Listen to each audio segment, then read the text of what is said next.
Welcome to Chapter 48, Part 1, Care of the Immobilized Child. One of the most difficult aspects of illness in a child is immobility. Some frequent reasons for immobility can be congenital defects, degenerative disorders, infections or injuries that impair integumentary, neurologic, or musculoskeletal systems, and therapies that prolong immobilization. So let's look at some of the physiological effects. We have the muscular system. There's decreased muscle strength and mass, atrophy, and loss of joint mobility. The skeletal system, we have bone demineralization and negative calcium balance. Metabolism, we have decreased metabolic rate, negative nitrogen balance, hypercalcemia, and decreased production of stress hormones. Cardiovascular system, we have the decreased efficiency of orthostatic neurovascular reflexes, diminished vasopressor mechanism, altered distribution of blood volume, venous stasis, and dependent edema.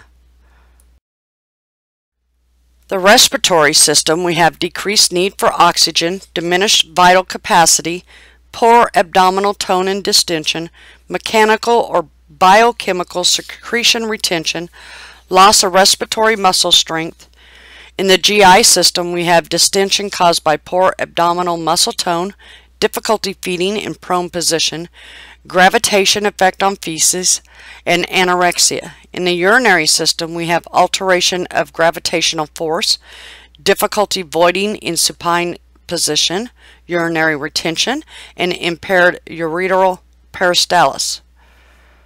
In integumentary system, we have decreased circulation and pressure leading to decreased healing capacity, diminished environmental stimuli, and then altered perception of self and environment. There's increased feelings of frustration, helplessness, anxiety, depression, anger, aggressive behavior, and developmental regression.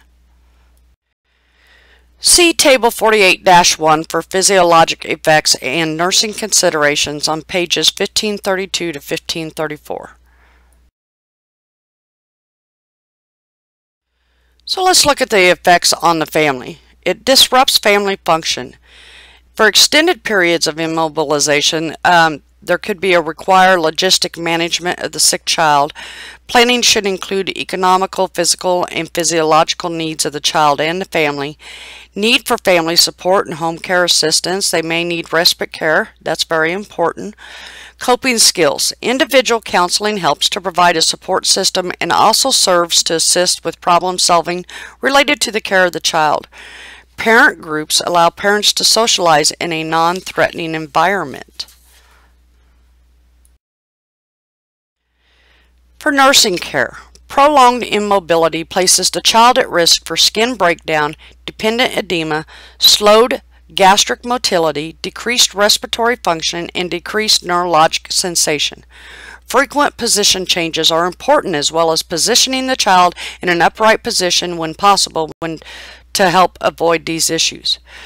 Prevention of a DVT may include placing anti-embolism stockings or intermittent compression devices on the child, as well as administering anticoagulant therapy, which typically consists of a low molecular weight heparin such as Lovenox, vitamin K antagonists, or unfractionated heparin.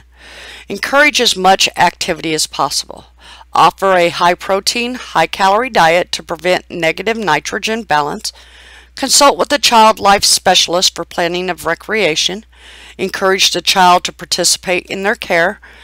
And look at the handout, the play in the immobilized child in this lessons. This concludes Part 1 of Chapter 48.